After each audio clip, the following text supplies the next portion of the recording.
Ya, itu adalah fungsi manajemen ya. Fungsi manajemen adalah planning, Organizing, organizing, evaluating, controlling. Minimal ya ada 4.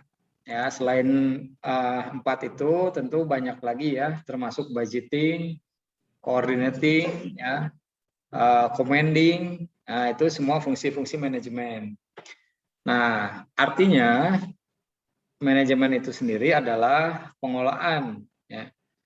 Manajemen itu adalah pengurusan, gitu ya, pengelolaan sumber daya, ya, pengelolaan sumber daya perusahaan sehingga perusahaan itu bisa mencapai tujuannya secara efektif dan efisien. Nah, itu manajemen. Nah, fungsinya tadi ya banyak. Untuk mengelola itu diantaranya harus ada planning, ya, harus ada perencanaan, harus ada pengorganisasian, ya, atau organizing. Kemudian harus ada controlling dan ada activating ya untuk implementasi. Kemudian ada controlling. Nah, itu manajemen ya. Jadi ini satu-satu dulu kita definisikan ya biar nyambung nanti. Nah, sehingga pengelolaan aset, manajemen aset dan liabilitas ini ya, atau disebut manajemen aset dan liabilitas, atau juga sering disebut ALMA gitu ya, atau Asset and Liabilities Management ya. Nah, itu adalah bagaimana mengelola ya, bagaimana mengelola aset atau harta perusahaan yang bisa menghasilkan nilai tambah perusahaan, juga mengelola liabilities, yaitu juga kewajiban-kewajiban yang bisa mengurangi harta perusahaan. Tadi manajemen itu ada fungsinya setidaknya ada 4 ya. Tadi planning, organizing, evaluating, dan controlling. Saya mau tanya dulu nih, kalau planning ya, perencanaan itu apa maksudnya?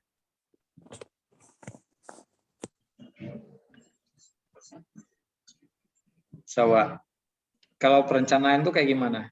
Kalau perencanaan sama keinginan itu sama nggak ya? Beda tuh Pak.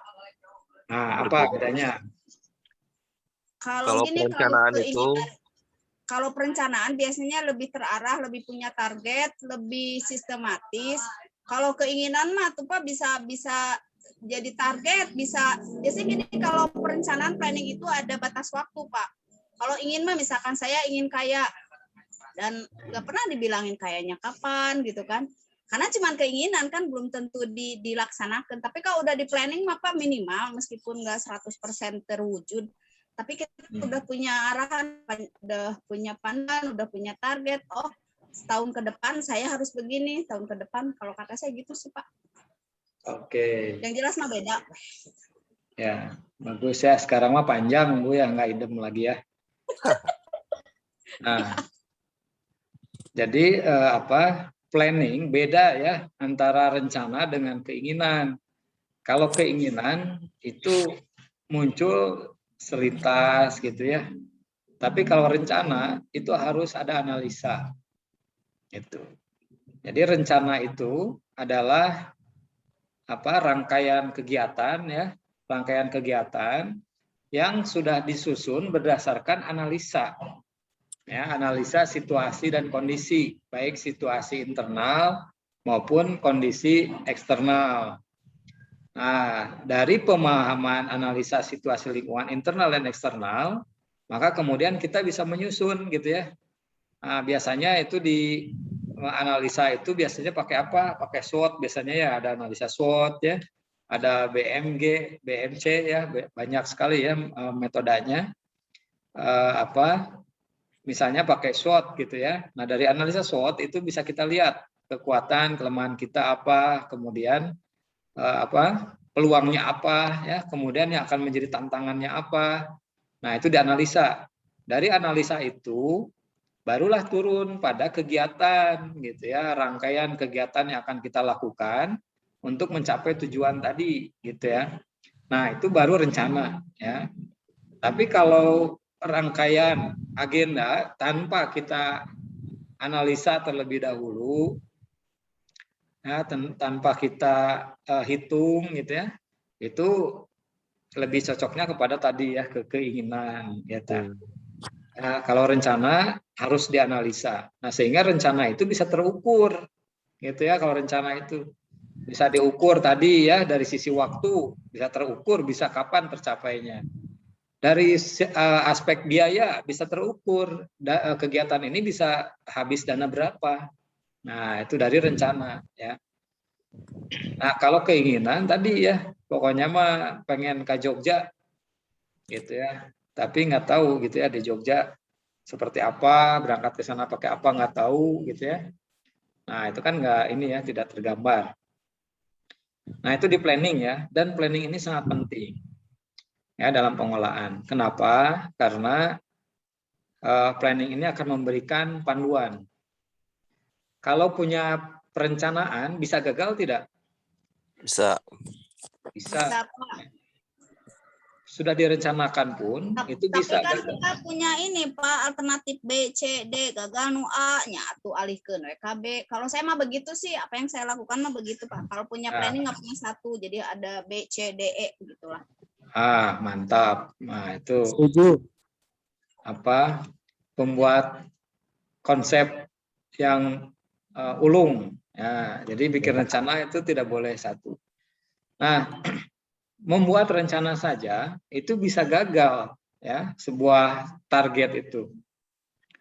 Tapi persoalannya kan ada juga yang ini ya, jadi aduh nggak usah direncana-rencanain lah, sok terjadi cina gitu ya. Udah Ya, aja Pak, langsung we cina. Ras Nah, jung Pak. nah, Ras ingat jung weh, angkat kemana atau jung nah, sesuatu. itu akhirnya kan jadi gambling ya kalau seperti itu. Nah, tapi kan cina direncanakan bisa gagal. Nah, kalau direncanakan saja gagal, ya apalagi tadi ya kalau tidak direncanakan. Bisa tidak jelas, bisa tidak tahu gitu. Kalau menurut Sun Tzu, Sun Tzu itu siapa?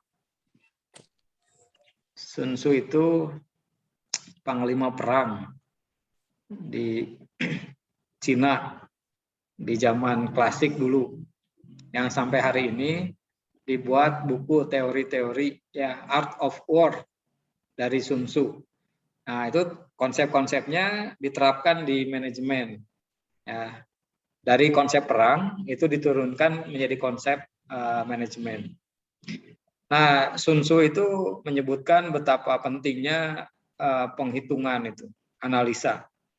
Nah, kalau misalkan pasukan tempur berangkat perang ya, tanpa menghitung kekuatan dan kelemahan lawan, maka sama saja dengan bunuh diri. Gitu. Nah, seperti tadi ya, asal jung we gitu ya, pas sudah berangkat, ternyata lawannya lebih kuat. Nah, itu yang dimaksud Sun Tzu bahwa masuk ke medan pertempuran tanpa memahami kekuatan dan kelemahan lawan itu sama dengan artinya bunuh diri gitu ya. Nah, jadi sangat penting ya perencanaan ini. Ini di antara fungsi manajemen itu adalah perencanaan. Bahkan ada yang menyampaikan 50% perencanaan itu adalah 50% dari kesuksesan. Nah, jadi kalau rencananya sudah bagus, maka kesuksesan itu 50%-nya sudah di tangan lah kayak gitu. Itu ada yang sampai menyebutkan seperti itu ya. Saking pentingnya perencanaan. Jadi penting sekali. Nah, dalam aset dan liabilitas, maka penting juga ini dilakukan perencanaan ya di antaranya. Yaitu bagaimana kita tahu kondisi hari ini terhadap aset yang dimiliki. Kemudian kita juga harus bisa menghitung ya kewajiban-kewajiban kita selama satu periode gitu ya. Satu periode tertentu ya, apakah dalam waktu 1 tahun atau dalam 5 tahun gitu ya. Ini harus bisa dipelajari, harus dipahami. Nah, dari situasi dan kondisi itu, maka harus dibuatkan perencanaan. Ya, bagaimana kita akan mengelola aset ini? Bagaimana aset ini supaya produktif, gitu ya, supaya bisa menghasilkan nilai tambah. Bagaimana pola pengembangannya? Kalau harus diinvestasikan, itu investasinya kemana? Liabilitiesnya seperti apa? Berapa besar hutang yang kita miliki, misalkan ya, itu dipelajari. Terus berapa lama jatuh temponya? Nah, kemudian produk, ya, aset-aset yang menyusut. Nah, itu berapa lama penyusutan dan berapa besar nilai penyusutan. Nah, itu harus betul-betul dianalisa, kemudian dibuatkan perencanaannya. Gitu. Bagaimana investasi harus bisa mulai didorong, kapan investasi agak dikurangi, gitu ya. Nah, itu dari perencanaan. Nah, setelah perencanaan, dia manajemen itu berbicara adalah organizing. Ya, organizing itu artinya pembagian tugas. Ya, pembagian tugas baik secara struktural ya ataupun secara personal. Gitu. Jadi setelah punya agenda, setelah punya rencana, nah itu bagaimana PIC-nya, gitu ya, penanggung jawabnya itu siapa, gitu. Misalkan tadi kita akan mengelola aset, misalkan perusahaan kita sudah punya aset, ada 10 kendaraan misalkan. 10 kendaraan ini dalam waktu 1 tahun ini akan habis nilai bukunya. Nah, kalau misalkan nilai bukunya habis dalam 1 tahun, maka rencana kita mau seperti apa? Apakah akan diputihkan? Nah, diputihkannya itu dengan cara apa? Apakah mau dijual gitu ya, atau dilelang, atau disumbangkan? Nah, itu rencana. Nah, kemudian dibuat pengorganisasiannya. Dari rencana yang sudah dibuat, itu siapa yang akan bertanggung jawab? Ya, siapa yang akan bertugas melakukan itu? Mulai dari buat, apakah misalkan perencanaan kegiatan ini butuh beberapa orang, butuh struktur, maka buatkan strukturnya. Strukturnya seperti apa? Tugasnya seperti apa? Pembagian tugasnya. Termasuk sampai perlu orang yang mengisi di strukturnya, orang-orang yang seperti apa. Gitu ya. Nah, itu di organizing. Kemudian yang ketiganya adalah actuating, ya. Adalah bagaimana perencanaan ini diimplementasikan. Mulai dari membangun motivasi, ya, membangun prosedur-prosedur, ya, dan sebagainya. Nah, kemudian yang keempatnya adalah controlling. Jadi manajemen itu tidak boleh lepas dari controlling. Jadi setelah dibuat rencana, kemudian dibagi tugas, kemudian dilaksanakan, itu harus dilakukan controlling. Nah, controlling itu bukan sekedar melihat hasilnya seperti apa, ya, tapi menganalisa bagaimana perjalanan hasil itu dicapai. Dalam pencapaian itu bisa sesuai target atau bisa tidak sesuai target. Ya, yang tadi disebutkan, kita bahas dari awal bahwa rencana itu bisa gagal, ya, bisa dilaksanakan sesuai rencana, bisa juga tidak. Nah, inilah fungsi controlling. Ya, jadi controlling ini menganalisa, ya, apakah target yang capaian yang sudah dilaksanakan ini sesuai target atau tidak. Kalau sesuai target, apakah prosedurnya sudah benar atau tidak. Kalau tidak sesuai target, nah dianalisa kenapa bisa terjadi, gitu ya, analisa prosedurnya seperti apa. Itu dianalisa, ya, dipelajari. Kemudian dilakukan perbaikan. Nah, kunci dari controlling itu adanya perbaikan atau peningkatan. Jadi tidak cukup controlling itu datang, dikumpulkan, ya, semua petugas, semua karyawan berkumpul, dirapatkan, coba laporan semuanya sudah hasilnya bagaimana, gitu ya. Setelah laporan selesai aja. Nah, tidak cukup di situ controlling itu. Tapi controlling itu menganalisa, ya, apakah capaian yang diperoleh di akhir itu sesuai dengan prosedur atau tidak. Kalau sudah sesuai prosedur, maka harus difikirkan, direncanakan kembali peningkatannya. Gitu. Jadi kalau sudah berhasil sesuai target ya dan sesuai dengan prosedur, maka ke depan itu harus dibuatkan peningkatan. Gitu. Rencana peningkatannya apa? Gitu. Jadi tidak cukup juga, wah berhasil, sukses, syukuran, mumpeng, ya, langsung libur perusahaan 1 tahun gitu ya, karena sudah berhasil target. Nah tidak begitu ya, tapi langsung merencanakan perbaikan peningkatan. Begitupun ketika si perusahaan ini tidak sesuai target. Ya. Nah tidak sesuai target ini bisa melebihi target atau bisa juga kurang dari target. Nah, itulah yang dianalisa dalam controlling. Ya, ketika melebihi target, sama itu dianalisa kenapa bisa melebihi target. Ya, karena melebihi target itu bisa berarti bernilai positif, bisa juga bernilai negatif. Ya, melebihi target itu. Contoh ya, kalau yang sederhana nih, kalau yang suka pada main bola ya, kadang main bola itu kita harus target menang ya dalam pertandingan. Kita juga bisa menentukan target kalah atau seri. Nah, biasanya untuk apa? Untuk menghindari lawan yang misalkan lebih berat. Nah, gitu. Itu bisa begitu ya target itu. Jadi makanya dalam pertandingan gitu ya olahraga menang kalah mah bukan persoalan. Ya, karena tadi bisa saja memang menjadi target itu justru tidak menang. Ya, apakah kalah atau seri. Sama di dalam berbisnis pun begitu.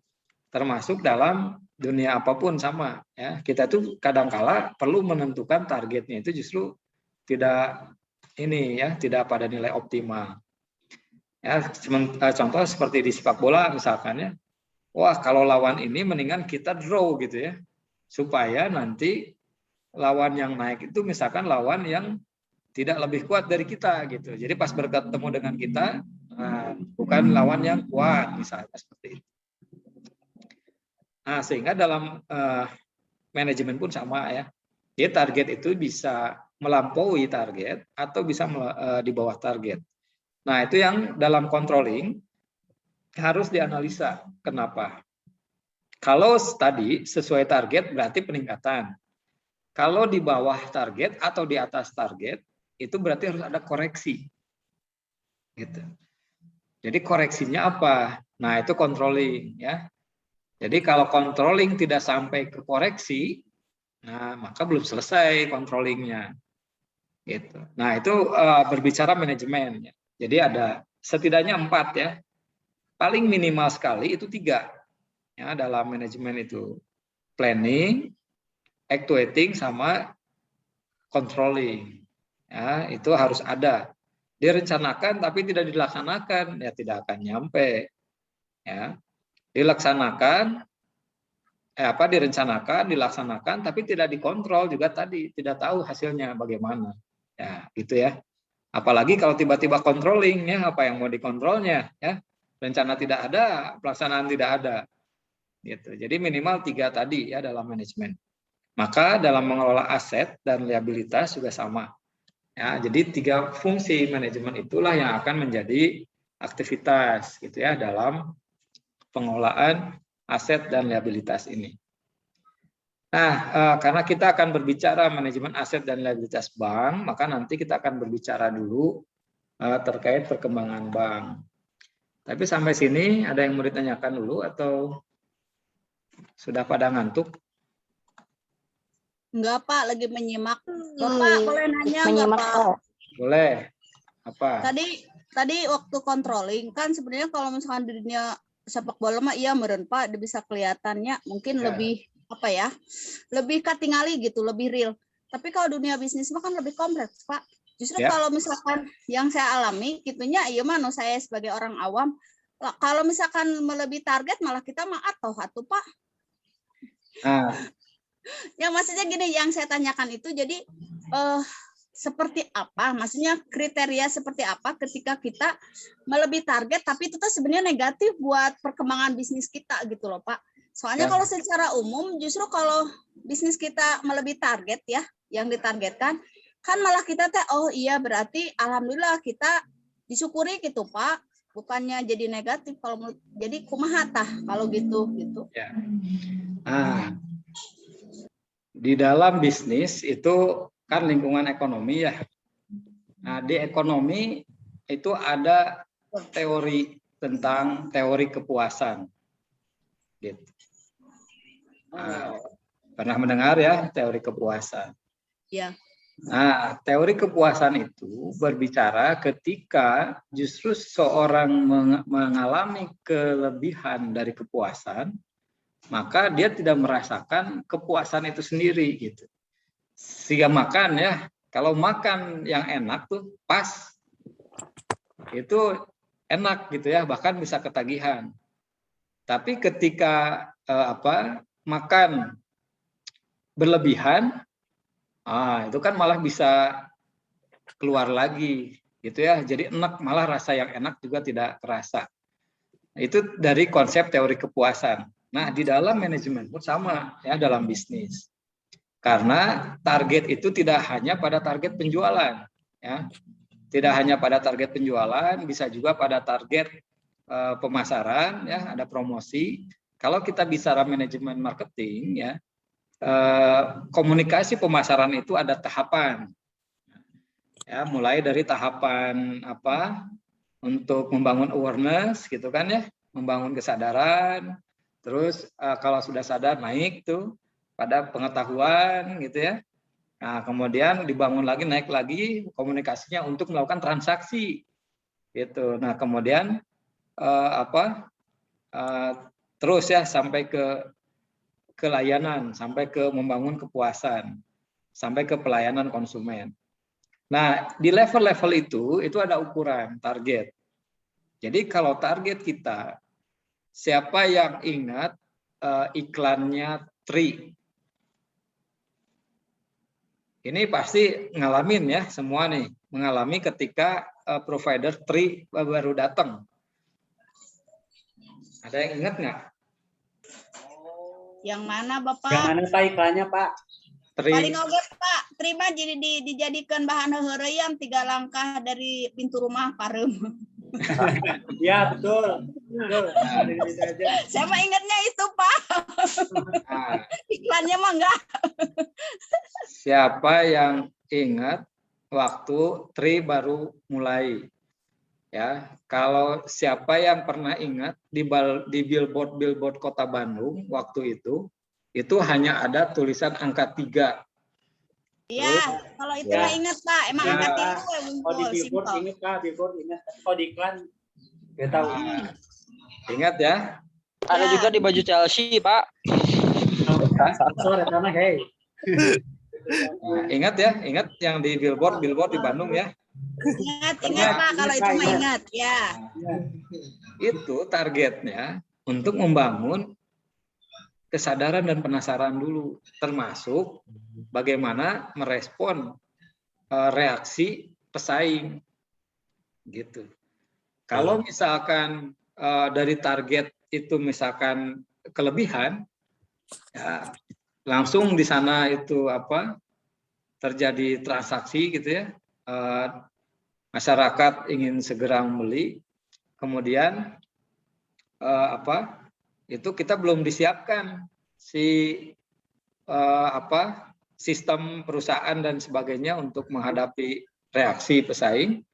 Nah, itu yang bisa juga menjadi persoalan gitu ya. Jadi target itu tidak harus di target penjualan ya dalam perencanaan itu. Jadi bisa saja kita menargetkan atau tadi ya, atau iklan acara di TV ya. Pernah nggak ada yang memperhatikan acara di TV yang sudah booming itu acaranya dipercepat, dipersering gitu. Jadi jam tayangnya itu mungkin ya, Pak. lebih sering, terus diulang-ulang. Di repeat. Nah, itu dalam rangka supaya segera diganti acaranya, gitu. Karena ada kecenderungan untuk turun ratingnya. Nah, sama. Jadi ketika dalam mengatur acara, ritme, dalam mendistribusikan program, ya, menyalurkan, itu juga diukur. Jadi kalau sekarang langsung, wah, di penjualan habis, langsung bosan masyarakat. Gitu. Ketika masyarakatnya langsung bosan, udah selesai, kita nggak bisa jualan lagi produk. Nah, termasuk ya jam istirahat toko. Kalau toko yang memahami, dia pastikan ada jam libur, gitu. Justru dengan menjaga tingkat kebutuhan masyarakat, ya, itu akan menjaga konsistensi pembelian itu sendiri. Gitu. Nah, justru semakin kita perbanyak kepersediaan, ya masyarakat semakin cepat beli, cepat bosen, kemudian akhirnya cuma sebentar perputaran produknya itu. Jadi produk life cycle-nya sebentar, langsung baru introduce, langsung ke atas, sudah langsung turun lagi. Nah, itu diantaranya ya. Jadi target-target itu memang harus diatur. Gitu. Makanya itu yang tadi saya pertama tanyakan, apa bedanya rencana dengan keinginan. Gitu. Jadi kalau memang kita mengacu ke keinginan, wah ingin jualan banyak gitu ya. Tapi ternyata setelah masyarakat jual beli banyak, semua jadi bosen. Itu yang akhirnya kesananya udah nggak akan laku lagi barangnya. Nah itu ya. Tapi kalau yang diatur, sekarang ada, besoknya udah nggak ada lagi. Oh masyarakat nyari-nyari gitu ya. Nah, kemudian nanti udah muncul lagi, borong lagi kan gitu. Nah seperti itu ya contohnya. Begitu ya Bu ya. Nah, jadi target itu ya Pak. Perlu dikelola gitu ya. Jadi harus bisa saja target itu tadi tidak harus lebih dari target. Makanya kalau kelebihan dari target perlu dievaluasi juga gitu ya. Gitu. Karena tidak sesuai rencana gitu. Karena rencana kita belum saatnya ke situ gitu. Belum saatnya ke sana, kita sudah bisa melebihi, sudah masuk ke sana. Nah, itu kalau ya gitu ya. Ya Pak, biar nggak cepat naik, cepat turun. Ya gitu. Nanti jadi apa biasanya gampang viral mah gampangnya ngalelep dayanya Pak. Nah begitu. Malah itu sekarang sebenarnya sudah banyak yang jadi itu ya. Supaya pengen ini diviralkan, kata cepat, bosan, hilang aja kayak gitu. Wah ini kalau berbicara politik di dalam bisnis sudah ini lagi ya. Nanti harus ada bab lagi untuk bicara politik bisnis nanti ya. Ada politik dagang. Nah itu serem-serem malah ya nanti. Nah maka penting itu ya, rencana strategi itu penting. Karena kalau tidak punya rencana strategi, bisnis itu adalah pertarungan, pertempuran. Ya, makanya teorinya Sun Tzu, Art of War, nah itu bisa diimplementasikan di dalam bisnis gitu ya. Baik, seperti itu ya. Dan ini sengaja saya buatkan slide-nya berupa tulisan-tulisan ya. Biasanya saya pengennya gambar ya. Ini supaya nanti tinggal di-download ya, bisa dibaca ulang gitu ya. Materinya. Nah, ini sekilas terkait perbankan ya, di mana kalau industri apa ya industri ya?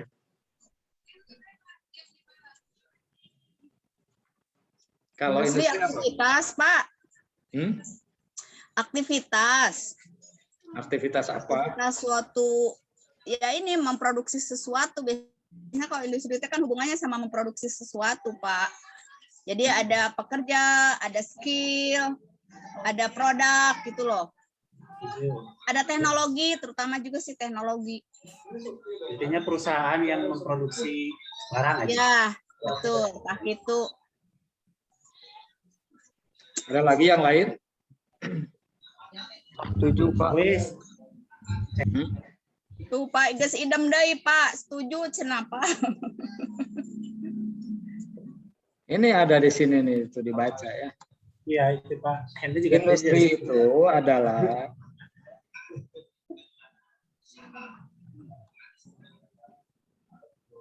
nih kumpulan dari perusahaan yang beberapa perusahaan Hmm. atau firma yang mengusahakan atau memproduksi suatu barang yang sama.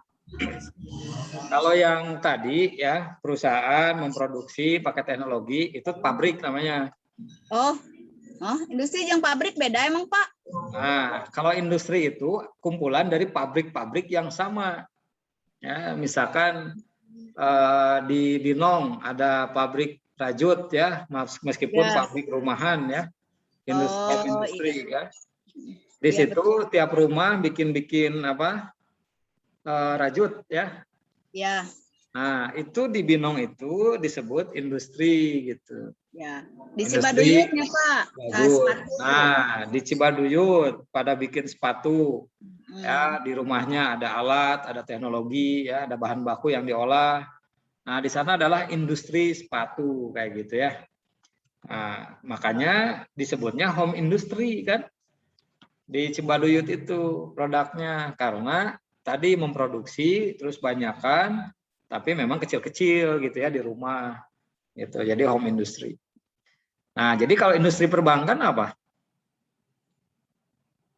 Ya berarti kumpulan dari perusahaan perbankan, bank Mandiri, Bank FNI, BRI, bla bla bla bla gitu Pak, negeri swasta gitu.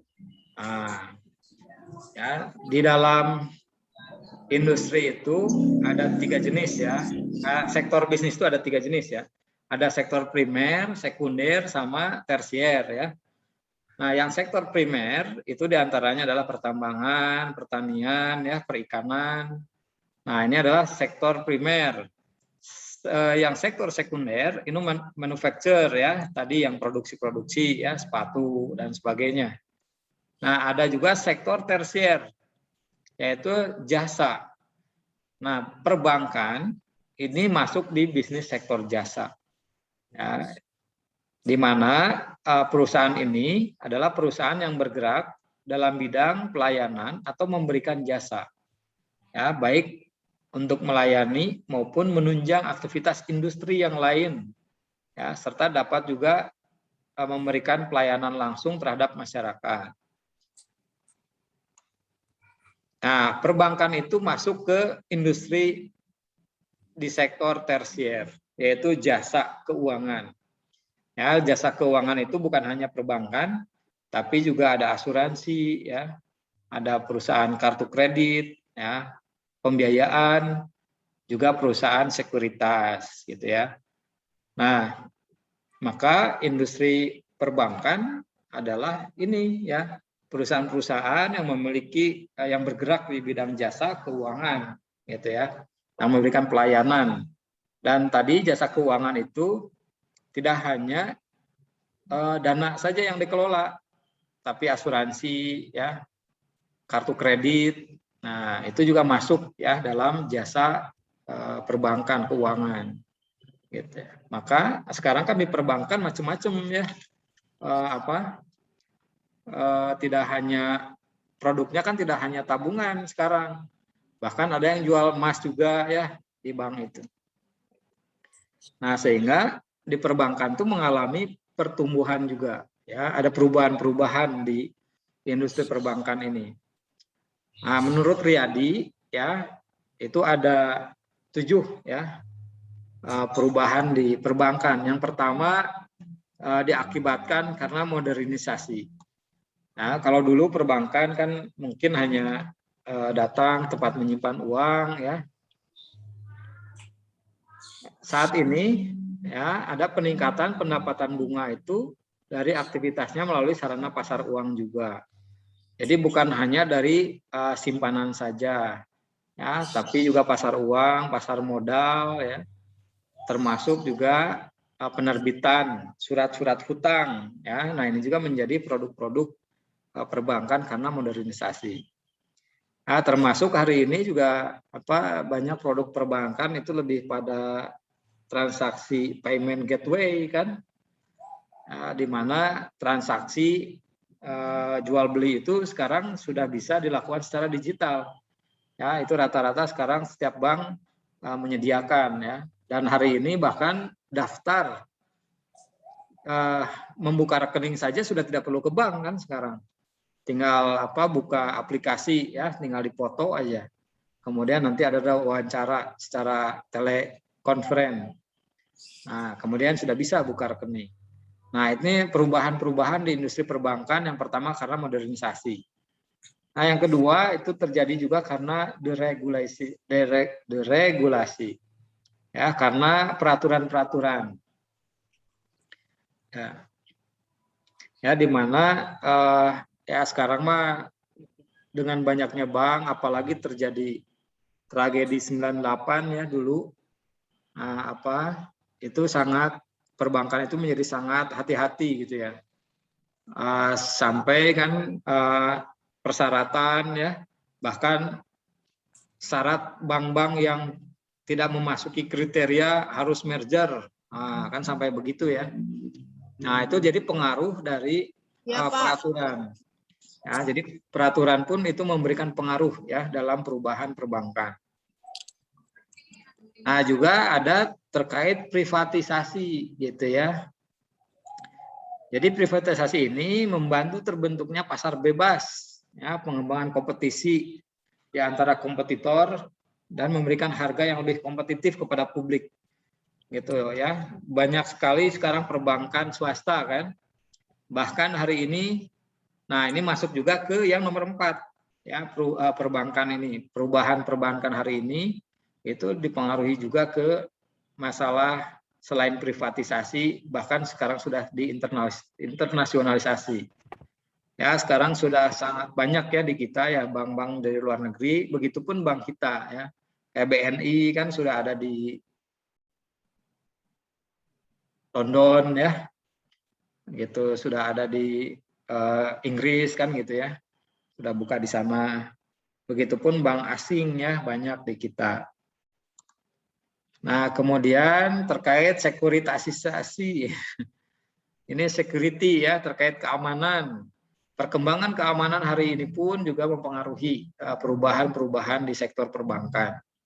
Nah, termasuk keamanan dari aspek digital ya, sekarang juga itu mempengaruhi. Nah, bagaimana akun ya. Yang keenam, hal-hal yang mempengaruhi perbankan juga itu diantaranya adalah terkait kepuasan. Bagaimana melayani pelanggan sehingga pelanggan mendapatkan kepuasan dalam pelayanan jasa keuangannya. Dan kepuasan pelanggan ini adalah ruh dalam sebuah bisnis. Ya. Kalau ingin bisnisnya panjang, maka wajib diperhatikan adalah kepuasan pelanggan ini, ya.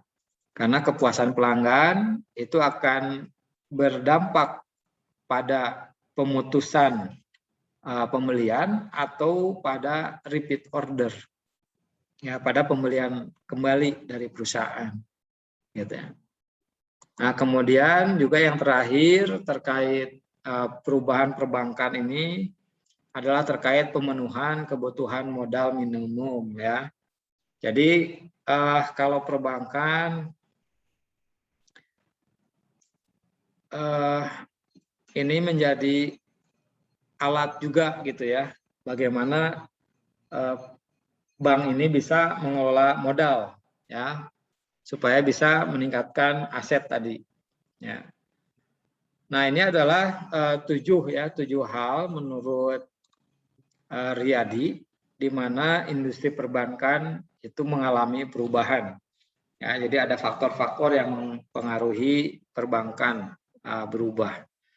Ya, hari ini kita alhamdulillah ya mengalami masa perubahan yang sangat drastis ya di perbankan. Itu karena perkembangan teknologi dan yang didorong oleh dampak pandemi ya, itu bisa kita lihat begitu drastis perubahan perbankan hari ini. Ya diantaranya tadi ya, di mana transaksi itu sudah bisa tidak perlu dilakukan di kantor. Nah, juga begitu pembukaan rekening juga ya sudah tidak perlu lagi datang ke kantor. Jadi cukup dilakukan di rumah di masing-masing. Baik, saya kira pertemuan hari ini cukup sekian dulu ya. Kita sebelum ke pengolahan aset dan liabilitas perbankan, kita kupas dulu terkait industri perbankannya. Ya, tadi kita sudah paham ya kalau industri perbankan ini memang adalah industri yang hari ini menjadi nafas dalam bisnis ya. Jadi industri perbankan ini menjadi bagian yang tidak terpisahkan sekarang itu dalam aktivitas bisnis. Bahkan bisnis kecil ya, bisnis di rumah pun sekarang sudah sangat terlibat dengan perbankan. Nah, maka nanti inilah yang akan kita kupas. Jadi posisi perbankan seperti ini, itu seperti apa pengolahan aset dan liabilitasnya. Sehingga perbankan tadi mengalami profit ya, mempunyai keuntungan, punya nilai dalam bisnisnya. Saya kira itu dulu ya pertemuan kita hari ini. Ada yang mau ditanyakan terlebih dahulu? Bapak Hendra izin bertanya. Ya. Tapi mengenai teknis perkuliahan. Oke. Gimana? Ini semua materi kita dari Bapak. Ya. Seriusan, Pak? Gimana?